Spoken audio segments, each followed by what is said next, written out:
हरे कृष्णा। सभी भक्तों को पंचांग प्रणाम। आज का सत्र शुरू करते हैं माता जी।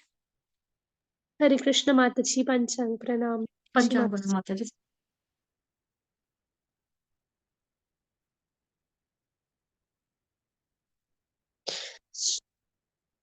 सभी भक्तों को हरे कृष्णा पंचांग प्रणाम। सबसे पहले श्रीला प्रभुपाद जी का आज का कोटेशन करेंगे। जगत गुरु श्रील प्रभुपाद की जय। हमें केवल भगवान को प्रसन्न करने की इच्छा करनी है और अपने लिए कोई इच्छा नहीं करनी, तब हम उनकी इच्छा के यंत्र बन जाएंगे। यह कृष्ण भावना का महत्वपूर्ण सार है। जगत गुरु श्रील प्रभुपाद की जय। भगवत गीता करेंगे।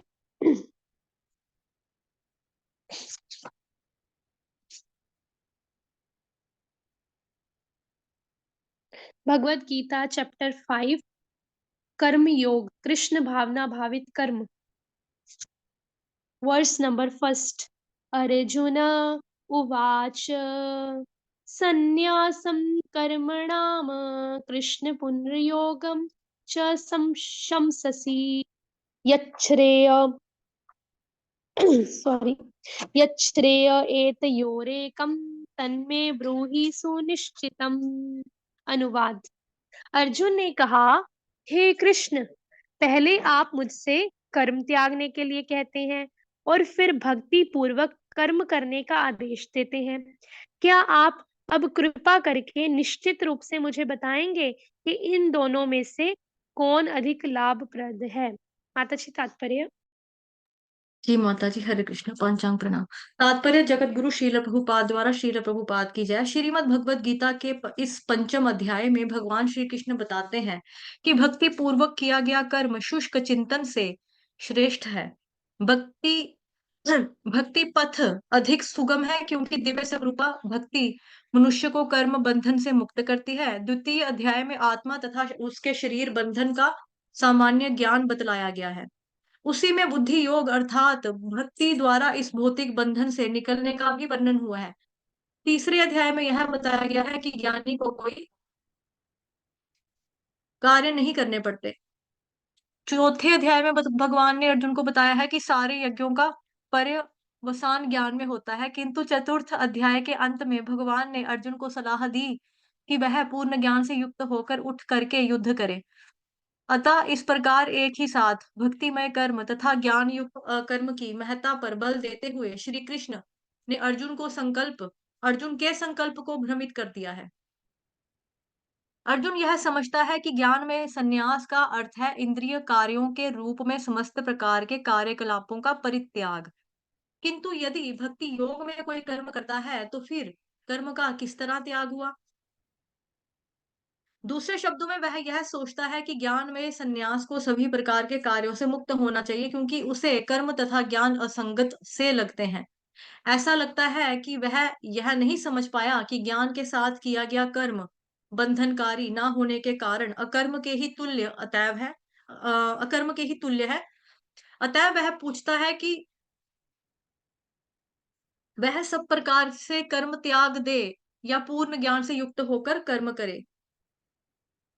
जगत गुरु श्री रघुनाथ की जय। जी माता जी करवा लो। हरे कृष्ण। जी माता जी, आपको कराना है, आप करवा दीजिए पहले। अच्छा चलो ठीक है। अर्जुन ने कहा, हे जी। कृष्ण, पहले आप मुझसे कर्म त्यागने के लिए कहते हैं और फिर भक्ति पूर्वक कर्म करने का आदेश देते हैं। क्या आप अब कृपा करके निश्चित रूप से मुझे बताएंगे कि इन दोनों में से कौन अधिक लाभप्रद है? तो जो थर्ड चैप्टर हम लोगों ने पढ़ा था उसका नाम था कर्मयोग के बारे में ना, कि किस प्रकार से कर्म फलों को हमें भगवान जी को अर्पित करना चाहिए। उसके बाद फिर हमने ज्ञान योग में आए कर्म योग, फिर ज्ञान योग, फिर उसके बाद क्या है कर्म योग का एडवांस वर्जन यानी कि निष्काम कर्म योग। सिर्फ कर्म योग जो होता है उसके अंदर ज्ञान निहित नहीं होता, उसमें भी निश्चित रूप से व्यक्ति बंधन से बाहर निकलता है। लेकिन जितना ज्यादा बंधन से बाहर आने के लिए उसको सुविधाएं, फैसिलिटीज और शक्ति, पावर प्राप्त होती है, ज्ञान प्राप्त करके कर्म में लगाने की, वो उसमें उस कर्म योग में भी नहीं लगती, क्योंकि एक होता है सकाम कर्म योग, एक होता है निष्काम कर्म योग। तो सकाम, निष्काम, अकर्म, कर्म, ये सारा हमने अच्छे से पढ़ा है। तो निष्काम कर्म योग के बारे में हम चर्चा करेंगे इस अध्याय के अंदर। तो ये बड़ा ही एक प्रश्न जो है पूछा है यहाँ पे भगवान कृष्ण ने पिछले श्लोक के अंदर कि काफ़ी कुछ बताया। आखिरी वाले श्लोक में बताया कि हमें योग साधना करनी चाहिए, किस तरह से हमें अपनी इनटेक वायु, ऐसी वायु जिससे हम साँसें भरते हैं अपने अंदर शरीर के और साँसें छोड़ते हैं और किस तरह से हमको वायु को कंट्रोल करना है, साँसों को कंट्रोल करना है, योग सिद्धि बल वाला रास्ता बताया, जिसमें अष्टांग योग की थोड़ी-थोड़ी सी चर्चा हुई थी। लेकिन उसमें ये भी बताया कि ना कार्य तो उतना ही करना चाहिए कि जिसमें शरीर का भरण-पोषण होता रहे, उतना कार्य करना। तो बस इतना कार्य करना और ज़्यादा कार्य करने की ज़रूरत नहीं है वैसे। अब अर्जुन को एक और शक हुआ, डाउट आ गया कि भई मतलब मुझे कार्य करना है या नहीं करना है? क्योंकि अब राजपाट सँभालने की मुझे आवश्यकता वैसे है नहीं है। तो फिर अगर आप बोल रहे हो कि भरण-पोषण के लिए राजपाट का इस्तेमाल करना है, तो लेकिन ना उतना करने की भी मेरे को ज़रूरत है या नहीं? मतलब मैं तो जंगल में जाकर भी तो कुछ कंदमूल, फल वगैरह खा लूँगा जो वहाँ पे लगे होते हैं फ्रूट्स, वैसे रह लूँगा। तो वो करना है या नहीं करना है? तो बड़ी कन्फ्यूज़न हुई है भगवान जी मेरे को अर्जुन ये बोल रहे हैं भगवान को, "हे प्रभु मुझे बहुत कन्फ्यूज़न है।" तो अर्जुन ने जो सवाल ऐसे पूछा क्योंकि भगवान कृष्ण ने कई प्रकार की ऐसी चीज़ें बता दी पिछले 2 चैप्टर्स के अंदर। एक में कर्म योग की चर्चा की कि किस तरह से अपने कर्म करने चाहिए, कर्म फलों को भगवान जी को अर्पित करने चाहिए और ज्ञान योग में ज्ञान की इतनी महिमा कहीं नहीं है कि ज्ञान को ही अर्जित करना चाहिए। तो दिव्य ज्ञान जो है वो नाव के समान है। ठीक है, कल भी बताया था एक नाव के समान एग्ज़ाम्पल पढ़ी थी, फिर हमने पढ़ी थी आपकी वो अम, अग्नि वाली एग्ज़ाम्पल पढ़ी थी, है ना? और तीसरी वाली कल क्या एग्ज़ाम्पल पढ़ी थी जब कल खत्म किया था? कल परसों? कल भी किया था ना कुछ? किसी को याद है? एक तो थी किश्ती वाली एग्ज़ाम्पल पढ़ी थी ना और एक पढ़ी थी हमने वो वाली आपकी क्या बोलते हैं? धुंध वाली, आग धुएँ वाली।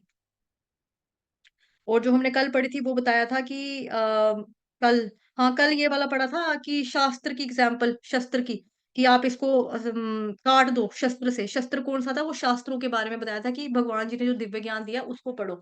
उसको पढ़ो उस या उसी उसको श्रवण करो प्रमाणी गुरु के अंडर रहकर, है ना?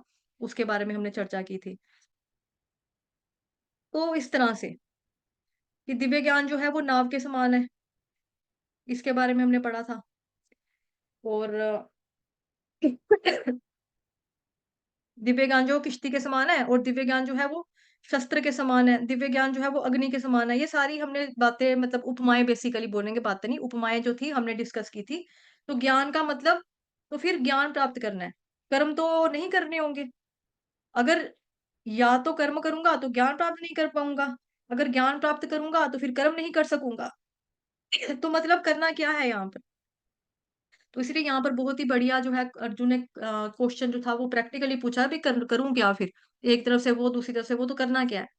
लेकिन एक अच्छी बात यहाँ पर जो नज़र आ रही है अर्जुन की वो ये है कि वो उत्तम बनना चाहता है, परफेक्ट बनना चाहता है। वैसे तो वो परफेक्ट ही है क्योंकि वो भगवान जी का शुद्ध भक्त है और भगवान श्री कृष्ण की लीलाओं में उसने पार्टिसिपेट किया, है ना? लेकिन इस प्रकार के सवाल भला कौन व्यक्ति पूछेगा? वही पूछेगा जो सचमुच में कुछ सीखना चाहता है। अब जैसे कई लोग होते हैं तो जब वो सुनते हैं अष्टांग योग, कर्म योग, उनको नहीं समझ में आती है क्या क्योंकि ना अष्टांग योग जैसा जो मतलब पहले-पहले जब भक्ति में आओ सीधा अष्टांग योग अगर कोई सुने पड़े तो सोचेगा बड़ा मुश्किल है, पता नहीं क्या बोल रहे हैं ये। लगता है ना सीधे 8 में छलांग लगा दो। जैसे आपने भी देखा होगा जैसे मतलब यहाँ पे मैक्सिमम लोग जो हैं प्रचारक हैं इस ग्रुप में, तो जब कभी आप भगवत गीता पढ़ाते हैं तो किसी के कुछ दिन मिस हो जाते हैं, कुछ चैप्टर्स मिस हो जाते हैं, तो उनको बोलो आप क्लास में आना, तो वो कहेंगे नहीं हमें ना बीच में से समझ में नहीं आती, हम शुरू से जब नया बैच लगाओगे ना हम फिर आएँगे। भागवतम महापुराण के लिए भी यही कहते हैं, हमें ना नहीं पता है, हम बिल्कुल नए-नए अभी जुड़े हैं, तो हमें भागवतम का नहीं पता लग रहा, हम बाद में आएँगे। मतलब पहले भगवत गीता करवा लो, मतलब बेसिक वो है।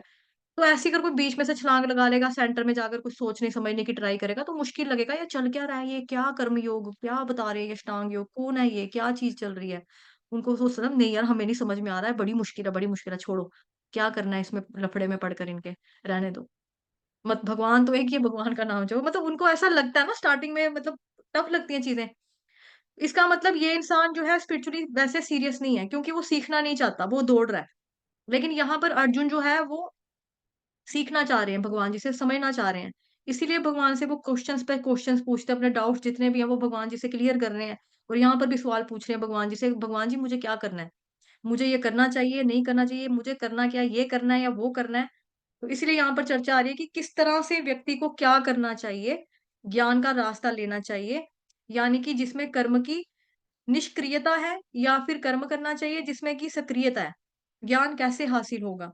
और कर्म तो वैसे बंधन का कारण बनता है ना? क्यों हमें बोला जाता है, कोटेशंस हम इतनी सारी पढ़ते हैं, कर्मों का फल भुगतना पड़ेगा, कर्मों का फल चुकाना पड़ेगा, ये लौट कर आएगा, लाइफ ऑफ क्या बोलते हैं, साइकिल ऑफ कर्मा, है ना? कर्मा इज़ अ बिच, इतनी सारी कोट्स आती हैं ऐसे-ऐसे करके, टप्पे, लाइनें जिसको बोलेंगे आती रहती हैं बातें। कर्म का फल, कर्म का फल, कर्म कर्म कर्म बंधनों का कारण है, कर्म बंधनों का कारण है, उससे ज़्यादा नहीं करनी बात, कर्म बंधनों का कारण है, बंधन में फँस जाएँगे, बंधन में पड़ जाएँगे। क्यों आता है बार-बार ऐसी चीज़ें फिर, है ना? तो यहाँ पे इसीलिए ये सवाल पूछ रहे हैं। हालाँकि यहाँ पर जो कर्म योग के बारे में डिस्कशन हो रहा है, ये जो कर्म योग है, ये भक्ति के स्वभाव वाला कर्म योग नहीं है। एक तो होता है कि हम वास्तव में कर्म करें और कर्मों के जो फल हैं, किसी निराकार सत्ता को दे दें या फिर किसी देवी-देवता को दे दें, और एक है भगवान श्री कृष्ण को दे दें। तो इसलिए अब किस प्रकार के कर्म की चर्चा जो है, वो हमें करनी है, कर्म योग के बारे में। तो वो बताया भगवान जी ने बेसिकली इसी में। ठीक है? तो नो डाउट ये जो चैप्टर है इसका नाम तो आपको अभी पढ़ाया, माता जी ने पढ़ के दिया ना, कर्म योग यानी कि कृष्ण भावना भावित कर्म। हमें कौन सा कर्म करना है? कृष्ण को सेंटर में रखकर कर्म करना है, कृष्ण भावना भावित कर्म। उसके बारे में हम आगे पढ़ेंगे। इसमें वो 4th चैप्टर में भी अच्छे से पढ़ लिया है।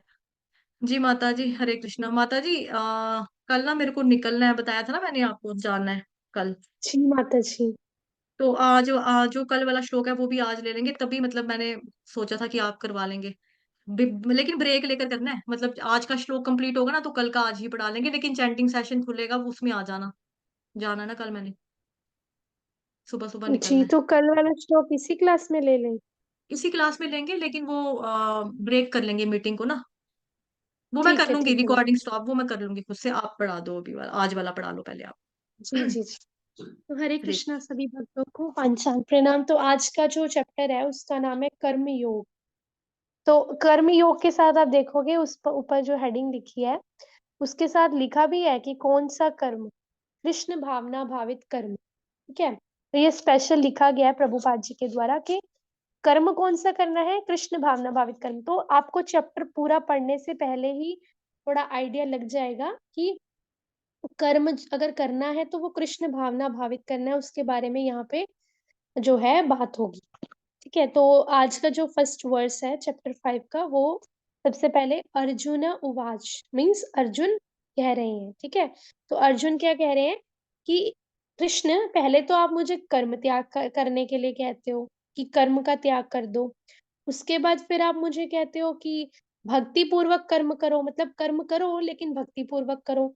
तो मैं कंफ्यूज हूँ, तो आप मुझे कृपा करके मुझे बताओ कि फिक्स तरीके से, पक्के तरीके से बताओ, निश्चित रूप से, कि मेरे लिए दोनों में से कौन-सा अधिक लाभप्रद है, मतलब कौन-सा बेनिफिशियल है ना? तो आप देखोगे कि अर्जुन ये जो क्वेश्चन पूछ रहे हैं, वो ये नहीं कि अर्जुन के लिए क्वेश्चन है, वो हम सबके लिए क्वेश्चन है कि हम भी जो होते हैं ना, हम इस चीज़ में बहुत कन्फ्यूज़ रहते हैं। स्पेशली आप देखोगे कि जो जी संसार है हमारा, उसमें बहुत सारे अज्ञानता भरी हुई है ना। लोग में बहुत कन्फ्यूज़ रहते हैं या दूसरों को बहुत कन्फ्यूज़ करते हैं कि तुम कर्म ही मत करो, तुम तो बस ये जैसे ज़्यादातर पंथ क्या बोलते हैं कम्युनिटीज़ चल पड़ी हैं, है ना? अब संप्रदाय आ गए हैं, तो उसमें वो बोलते हैं कि आप मेडिटेशन करो, बस आप अलग जाके बैठ जाओ या ब्रह्म ज्योति में लीन होने के लिए करो या फिर ज्ञान ले लिया तो इतना इनफ है, कर्म करने की ज़रूरत नहीं है। लेकिन अभी अर्जुन जो क्वेश्चन पूछ रहे हैं, वो उन सब के लिए एक क्लियर आंसर है, ठीक है? जो भी कन्फ्यूज़ रहते हैं या दूसरों को कर्म के रिलेटेड कन्फ्यूज़ करते हैं, ठीक है? तो ये हम सबके लिए है, ठीक है? हमारे डाउट्स क्लियर करने के लिए। तो अर्जुन ने क्या पूछा है कि कर्म पहले तो आप कर्म त्यागने के लिए कहते हो, फिर भक्ति पूर्वक कर्म करने के लिए कहते हो, तो क्या बेनिफिशियल है? तो ये हमारे लिए क्वेश्चन है ना? तो आप देखोगे तो ये जो 5th चैप्टर है उसमें भगवान क्या बताते हैं कि जो भक्ति पूर्वक कर्म किया जाता है ना, जिसमें भक्ति समावेश हो, जिसमें भक्ति मिक्स्ड हो, वो भक्ति से किया गया कर्म ही बेस्ट है, ठीक है? शुष्क चिंतन से श्रेष्ठ है, शुष्क चिंतन खाली एम्प्टी चिंतन से श्रेष्ठ है। तो आप देखोगे कि भक्ति का जो रास्ता है वो सबसे इजी मतलब ये नहीं कि हाँ कुछ भी कर लो तो हो गया। इजी कहने का मतलब ये है कि अगर आप ये मेडिटेशन करते हो, अलग तरह के योग आसन यम नियम वगैरह वगैरह टाइप्स की चीजें हैं, उनसे सबसे ज्यादा ये सरल रास्ता है। और भगवान को पाने का सबसे बेस्ट तरीका कौन सा है? भक्ति पथ है, ठीक है? तो क्योंकि जब हम भक्ति करते हैं तो हमें भक्ति करने से ही हम बंधन से मुक्त हो जाते हैं। और बाकी के जो हम कर्म बंधन में पड़ते हैं ना उससे भी मुक्त हो जाते हैं। मीन्स कर्मों के बंधन नहीं पड़ते जब हम भक्ति से हर एक कर्म करते हैं, ठीक है? तो उसके बारे में अभी आने वाले वर्ष में धीरे धीरे पता चलेगा। तो देखो सेकंड चैप्टर था। सेकंड चैप्टर में भगवान श्री कृष्ण ने क्या बताया? आत्मा के बारे में बताया, शरीर और आत्मा का ज्ञान दिया ना, कि कैसे जो है व्यक्ति जो है जीवात्मा कैसे कैसे कपड़ों की तरह अपने शरीर को बदलती है। फिर आत्मा के बारे में, आत्मा को कोई अस्त्र शस्त्र से नहीं काटा जा सकता। आत्मा के बारे में शरीर का जो मेन जो रिलेशन है उसके बारे में बताया गया, ठीक है? उसके बाद फिर भगवान ने क्या कहा कि उसी में क्या कहा? बुद्धि योग मीन्स भक्ति के द्वारा कैसे हम भौतिक बंधन से निकल सकते हैं वो बताया। फिर जो थर्ड चैप्टर था मीन्स के तृतीय अध्याय, उसमें क्या बताया था कि जो ज्ञानी होता है उसको कोई कार्य नहीं करने पड़ते। लेकिन इसका मतलब ये नहीं कि वो वेला बैठ जाए को कुछ भी ना करे। कहने का मतलब ये है कि भौतिक चीज़ों से वो उसकी डिटैचमेंट होती है, ठीक है? क्योंकि देखो अगर आप बोलो कि हम जैसे लोग बोलते हैं कि हम यम आसन नियम जो भी है लगा लेंगे, प्राणायाम करके कर लेंगे, अलग आसन लगा के समाधि लगा के बैठ जाएँगे, तो हमें कोई कर्म नहीं करना पड़ेगा। लेकिन जैसे कि पिछले वर्ष में हमने पढ़ा कि जब हम साँस लेते हैं ना, जैसे अभी माताजी ने बोला साँस भी लेते हैं ना तो भी हम हमारा कर्म हो रहा है, ठीक है? साँस भी लेने से, क्योंकि साँस लेने से भी नाक के थ्रू कितने सारे छोटे-छोटे, छोटे-छोटे जीवात्मा कीटाणु जो होते हैं वो अंदर जाते हैं, बाहर आते हैं, ठीक है? तो ये भी कर्म हो रहा है, ठीक है? ऐसा नहीं कर्म हो नहीं रहा। आगे है 4th चैप्टर में तो भगवान ने क्या बताया अर्जुन को कि जो भी सारे यज्ञ होते हैं ना उनका पर्यवसान किस में होता है? ज्ञान में होता है। मीन्स ज्ञान बेस्ट है। लेकिन ज्ञान की महिमा का वर्णन किया। कहने का मतलब है ज्ञान की जो ग्लोरीज है उसका वर्णन किया। और जो 4th चैप्टर था जो अभी हमने कंप्लीट किया, वो उसमें भगवान ने एंड का जो वर्स है, ठीक है? एंड का वर्स क्या है? कि अज्ञान को किससे काट डालो? ज्ञान रूपी शस्त्र से। कौन सा ज्ञान? ये तो पता चल गया ज्ञान की महिमा, लेकिन कौन सा ज्ञान? दिव्य ज्ञान, ठीक है? ट्रांसेंडेंटल नॉलेज, ट्रांसेंडेंटल ज्ञान कौन सा? भगवान कृष्ण का ज्ञान, ठीक है? तो ये जानना बहुत जरूरी है कि ज्ञान कोई सा भी ज्ञान नहीं बल्कि कृष्ण का ज्ञान, दिव्य ज्ञान जिसको बोला जाता है। तो उसके बारे में भगवान ने एंड वाले वर्स में बताया 4th चैप्टर के। तो अभी जो 5th चैप्टर है, 5th चैप्टर में भगवान श्री कृष्ण क्या कह रहे हैं? कर्म योग के बारे में बताएंगे। तो अभी आप देखोगे भगवान श्री कृष्ण है वो मतलब कितने वो है ना एक्सपर्ट है। मीन्स हर एक चीज को कितना डिटेल से बता रहे हैं। पहले आत्मा का ज्ञान, फिर ज्ञान का, फिर उसके बाद बताया कौन सा ज्ञान लेना है? दिव्य ज्ञान। और दिव्य ज्ञान के को प्राप्त करके तुम उसको उसके शस्त्र से तुम अज्ञानता को काट डालो। मीन्स अज्ञानता खत्म कर दो, अंधकार को, ठीक है? अज्ञानता को, इग्नोरेंस को। तो भगवान श्री कृष्ण जो है वो हर एक चीज बहुत डिटेल में बता रहे हैं, ठीक है? और ऊपर से जो अर्जुन है वो भी हर एक क्वेश्चन पुट करते हैं डिटेल में। किसके लिए? हमारे लिए, ताकि हमें जो चीजें हैं वो बिल्कुल क्लियर कट हो सके कि हमें कौन से रास्ते पे चलना है, कौन सा रास्ता सबसे सुगम है, कौन सा रास्ता रास्ता हमारे लिए बेस्ट है। वो है भक्ति योग का रास्ता। और कर्म भी कौन सा करना है? भक्तिमय कर्म। तो यहाँ पे जैसे लिखा है कर्म योग चैप्टर के साथ ही लिखा है कृष्ण भावना भावित कर्म। तो इसके हेडिंग से ही हमें पता चल जाता है कि अगर हमें कर्म करना है तो वो कृष्ण भावना भावित होना चाहिए। मीन्स कृष्ण की प्रसन्नता के लिए, कृष्ण की इच्छा के लिए। जैसे आज हमने प्रभुपाद जी का कोट भी पढ़ा, उसमें क्या लिखा है कि कृष्ण की प्रसन्नता की ही हमें इच्छा होनी चाहिए, उसके अलावा और कोई भी इच्छा नहीं होनी चाहिए, है ना? कि कृष्ण की प्रसन्नता ही हमें देखनी है। चाहे वो कर्म कर रहे हैं, चाहे वो कोई ज्ञान ले रहे हैं, तो भी वो भगवान से रिलेटेड ज्ञान लेना है, दिव्य ज्ञान लेना है। कुछ कर रहे हैं, अपनी इंद्रियों को किसी चीज़ में लगा रहे हैं, तो भी वो कृष्ण की प्रसन्नता जिसमें है, कृष्ण की भक्ति जिसमें है, उसमें लगाना है। जैसे ये सब तो डिस्कस हो ही चुका है बहुत बारी कि जीवा को किसमें लगाना है, प्रसादम पाने में, नाम जप करने में, कीर्तन करने में, प्रचार करने में, है ना? और हाथों को किसमें लगाना है, सेवा करने में, भोग बनाने में, ठीक है? मालाएँ बनाने में, भगवान की तैयार करने में, अर्चा विग्रह को बुक डिस्ट्रीब्यूशन करने में, ठीक है? इन सब चीज़ों में लगाना है, ठीक है? अपनी पूरी की पूरी मतलब हर एक अंग के बारे में बताया कि और सभी इंद्रियों इवन के मन, बुद्धि, आत्मा सबके बारे में कि सारी की सारी जो भी हमारी इंद्रियाँ हैं ना, उसको हमें कृष्ण की सेवा में लगाना है और कर्म कौन से करने हैं, वो भी कृष्ण भावना भावित करने हैं, जिसमें कृष्ण की प्रसन्नता हो, ठीक है? जो भक्ति में कर्म हो।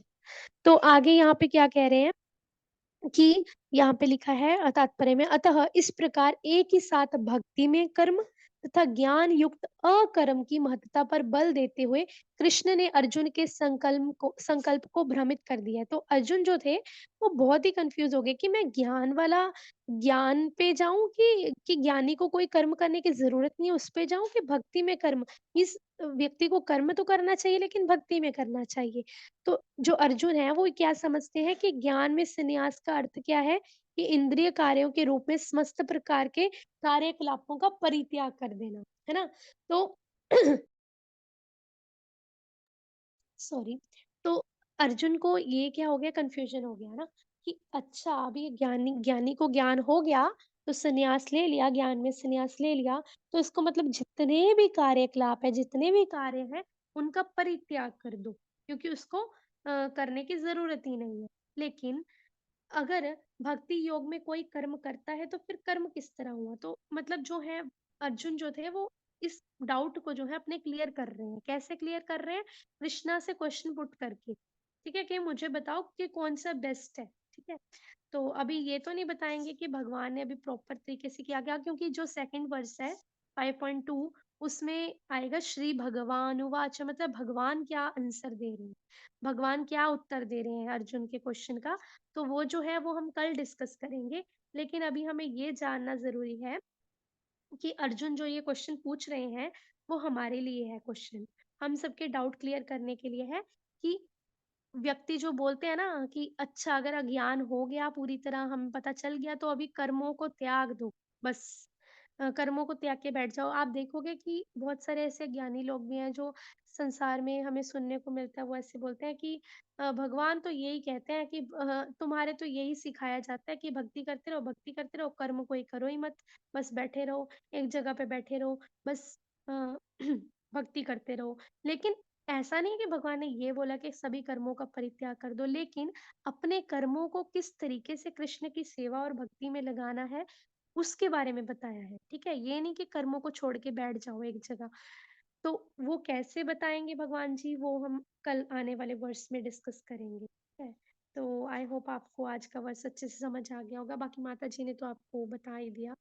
हरे कृष्णा सभी को पंचांग प्रणाम। जी माता जी। वाञ्छाकल्पतरुभ्यश्च कृपासिन्धुभ्येव च कृष्णसिंधुभैव च पतितानां पावनेभ्यो पतितपावनेभ्यो वैष्णवेभ्यो नमो नमः। वैष्णवेभ्यो अनंत नमो कोटि नमः वैष्णव वृंद की जय, अनंतकोटि जगत गुरु वैष्णव श्रील श्रील प्रभुपाद की जय, प्रभुपाद श्री की कृष्ण जय। चंद्र भगवान की जय। बोलो बोलो। श्री कृष्णचंद्र श्री भगवान की जय। श्री श्री राधा माधव की जय। गौर निताई की जय। श्रीमद् भगवद गीता यथारूप की जय, आज के दिन की जय, सभी भक्तों की जय। जय।